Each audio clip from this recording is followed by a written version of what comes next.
Hello everyone, আজকে চলে আসলাম আমি আর দিদি আগরতলায় দুর্গাবাড়িতে। তো এখানে আজকে সপ্তমী বাসন্তী পূজা চলছে, তো মায়ের দর্শন করার জন্য আমি মন্দিরে চলে এসেছি। এখন বাজে রাত 8টায়। তো এসে দেখি প্রচুর লোক, খুব জমজমাট। তো চলো দিদিরা ভাই এলাইছি। কেমন আছো দিদি? দর্শন করছি না, মাত্র ঢুকছি। যাই হবে। হ্যাঁ, না না, ওখানে কোনো খবর নাই। ঠিক আছে। তো চলো, মায়ের দর্শন আমি এখনো করিনি, তো মন্দিরের ভিতরে যাব, মাকে দর্শন করব, তারপর চারিদিকে একটু ঘুরবো, ঘুরে দেখছি। আর মায়ের দর্শন বাসন্তী পূজাতে অবশ্যই একটু আমার করতে ইচ্ছে হয়, কারণ আমাদের দুর্গাপূজাটা হয় আশ্বিন মাসে। তো এখন বাসন্তী পূজা রাম পূজা করেছিল, তো তাই এবার চৈত্র মাসে পূজাটা পড়েনি, এবার বৈশাখী পড়েছে। তো চলো ওইখানে গিয়ে আমি চারদিকটা তোমাদেরকে দেখাবো, আর মায়ের দর্শনটা অবশ্যই আমার দরকার, তো মাকেও দর্শন করে নেব। চলো যাচ্ছি, আর তোমরা স্কিপ না করে পুরো ভিডিওটা একটু দেখো।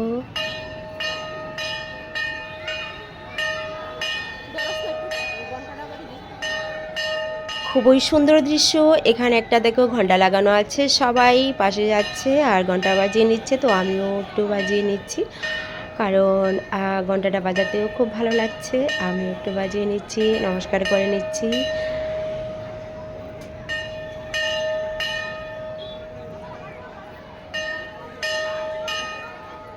চারিদিকে এত লাইটিং করে রেখেছে, মায়ের মন্দিরটা খুব সুন্দর লাগছে, আর প্রচুর লোক, সবাই খুব মায়ের দর্শন করতে এসেছে, মাকে দর্শন করছে, ধূপকাঠি মোমবাতি ধরাচ্ছে। তো আমিও অবশ্যই যাব মায়ের কাছে, মায়ের দর্শন করব, মাকে প্রণাম করব, মার কাছ থেকে অবশ্যই চন্দ্রমিত্র নিয়ে নেব, তারপর মার কাছ থেকে কিছু একটা প্রার্থনা চেয়ে নেব।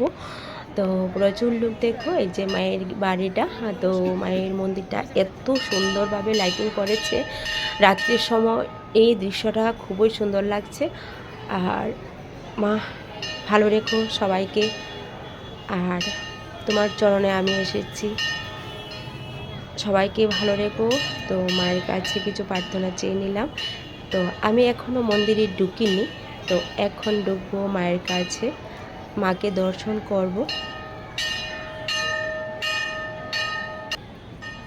আর এখানে একটা শীতলা গাছ আছে, তো শীতলা গাছটা এত সুন্দর হয়ে উঠেছে, সবাই এখানে প্রদীপ ধরাচ্ছে, আর শীতলা মাকে তো খুবই ভালো লাগছে।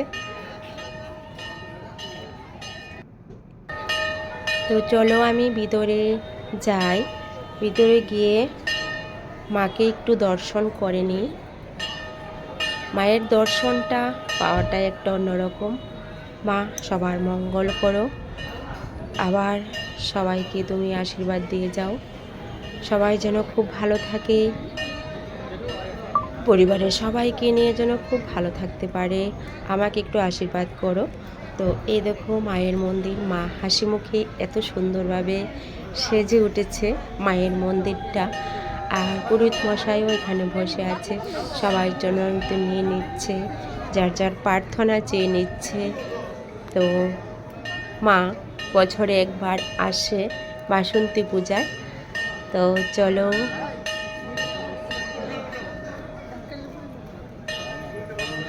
সবাই যার যার মনোকামনা প্রার্থনা করছে, প্রার্থনা চেয়ে নিচ্ছে। তো আমি একটু চরণমৃত্যু নিয়ে নিলাম একটু চরণমৃত্যু।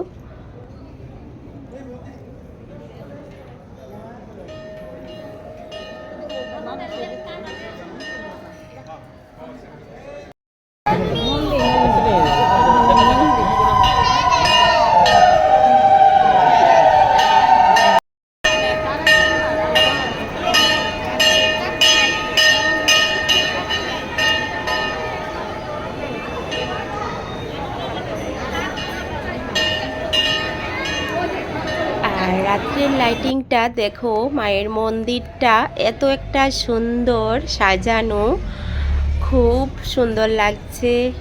নানা রকমের লাইটিং করে আছে।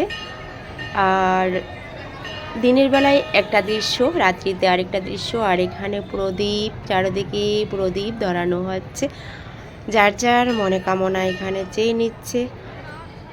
আর প্রচুর লোক, এত রাত অবধি মা একদম হাসি মুখে ফুটে আছে, সবাইকে প্রাণ ভরে আশীর্বাদ দিয়ে দিচ্ছে।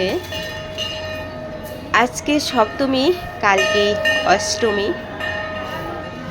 তো আর মায়ের পিছনে পুকুরটা দেখো, দিনেতে একটা দৃশ্য আর রাত্রিতে আরও একটা দৃশ্য। তো শুধু লাইটগুলি দেখা যাচ্ছে আর মায়ের পুকুরের জলটা একদম সবুজ কালার হয়ে আছে।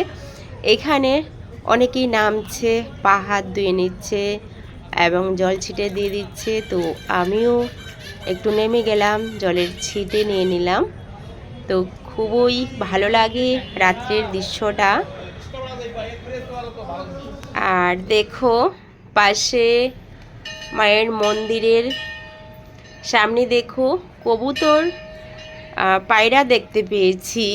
পায়রারাও এত শান্তভাবে বসে আছে। আর এই দৃশ্যটা খুবই ভালো লাগছে আমার কাছে, এটাও তুলে ধরলাম আমি। মন্দিরটার থেকে যাওয়ার ইচ্ছে হচ্ছে না। যারা যারা দুর্গাবাড়িতে আসবে তো অবশ্যই এসো, মায়ের কাছে প্রার্থনা চেয়ে নিও। খুবই সুন্দর মা। আর এদিকে দেখো এত রাত অবধি লোক। তারপর একটু বসলাম আমি আর দিদি দুর্গাবাড়ির এখানে, একটু বসে চারিদিকটা একটু দেখে নিচ্ছি। আর এখানে অনেকক্ষণ একটু বসলাম, গল্প গুজব করলাম। তো চলো আর বেশি দেরি করব না, আজকে এখানে আবারও দেখা হবে বাসন্তী পূজায়। সবাই ভালো থেকো, সুস্থ থেকো। ওকে দিদি, টাটা।